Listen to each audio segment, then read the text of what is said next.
Hey there. I've got just under 12 minutes with you today, so I'm going to dive right into the meat of the matter. Today, I'm going to be discussing the special senses with you.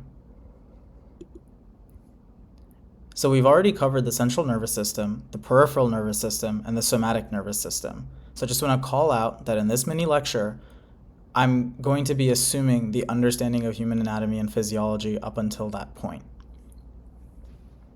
Where most people are familiar with the 5 basic human senses of taste, smell, hearing, touch, and sight, the special senses are a bit different. There are 5 of them as well, as I've listed up here on the slide. Gustation for taste, olfaction for smell, audition for hearing, vestibular, which is inner ear, for balance, and lastly, vision. So let's get started, and we'll go down the list from here. Taste is done by the papillae on the roughish surface of the tongue. The different types of papillae listed on the slide here have taste buds buried below the non-keratinized stratified squamous epithelium of the tongue, as well as on the sides. If you take a look at the diagram on the bottom right side here, I'll briefly walk through the process of how we taste. The taste pores are little gaps or holes that control the inflow of whatever we eat, liquefied and transported via saliva.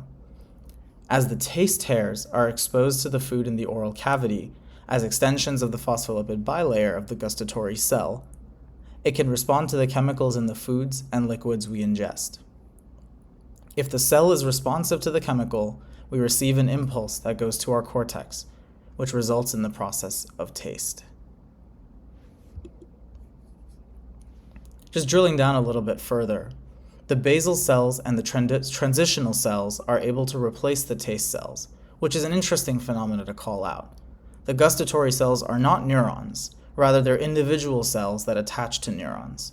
While the neuron is more permanent, it usually has to change its host and attach to a new gustatory cell. Before moving on, I just want to call out regarding gustation. Most humans can only recognize the following: sweet, salty, sour, bitter, and umami, otherwise known as savory. This is especially important as so much of what we colloquially refer to as taste, or the experience of eating, is linked to the next special sense, olfaction. Olfaction is also a chemical reaction, or response to chemical stimuli, but different from gustation in the reception mechanism. Where gustation is done through gustatory cells, the receivers for olfaction are the dendritic end of the olfactory receptors. The axon goes up the holes in the cribriform plate below the ethmoid bone. After going up through the plate, they synapse with the mitral cells and become part of the olfactory tract, which then go back through cranial nerve 1. Our range of perception from smells is incredibly wide. Where the gustation, we can only taste maybe about 5, sometimes a couple more if we're able to, as referenced on this previous slide here, taste calcium, fats, or lipids. It's generally 5, the sweet, salty, sour, bitter, and umami. Smell, on the other hand, we can smell up to almost 10,000 different scents, if not more, according to recent research. When we eat, typically warmer foods, the chemicals waft through and up into our nose, which amplifies the taste we perceive, as it increases our overall sensory input. Let's move on to the next sense, audition. How we hear is a complex process. To give the SparkNotes version within the time allotted to me, we can break up the ear into 3 major sections: the outer, the middle, and the inner ear.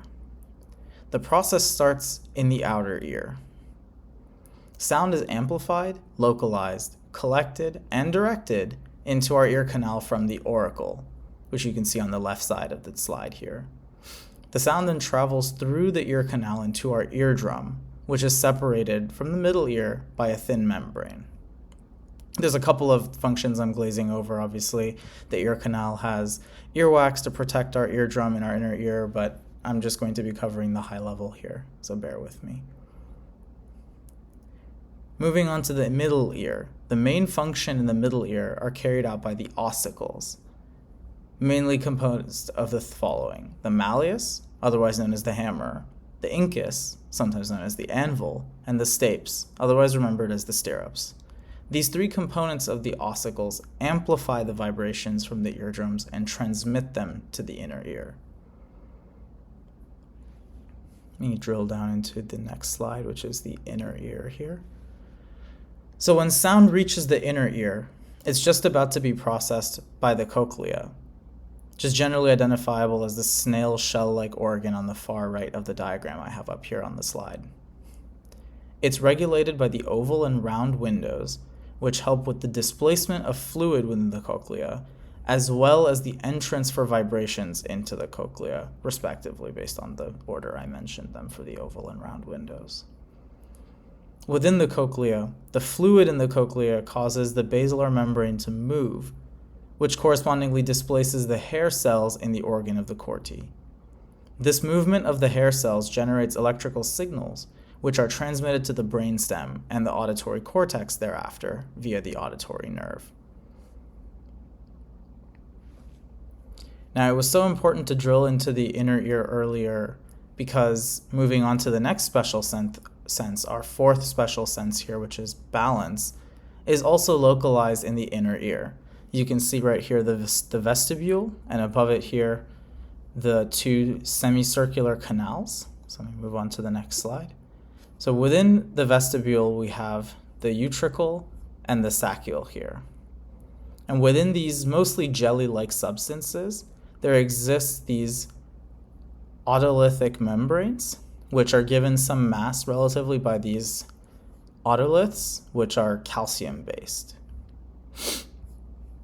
Given the general viscosity of this substance, as well as the presence of these hair cells below the otolithic membrane, when we lean forward, for example, the force of gravity causes the otoliths in this membrane to move forward, which thereby then also bends the hairs, and that generates an action potential, which is then sent forward. So this is generally how balance is perceived.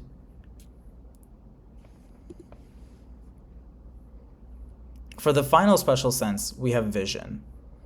When we look at the sagittal view of the eye here, we can call out the first step in this process of how we process light. While intuitively it would seem that the light first strikes the cornea, it first strikes the conjunctiva, which protects the whites of our eyes and our cornea. We can briefly cover some of the terms here and how they relate to the process of intaking light and our vision. The cornea here focuses light into our eyes.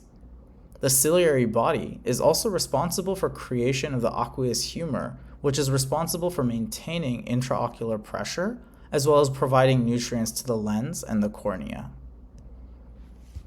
Adding a little bit more detail to this image here, as well as calling out that the eye is divided into these two main cavities, the anterior and the posterior cavity, we can talk a little bit about the terms that are also mentioned here.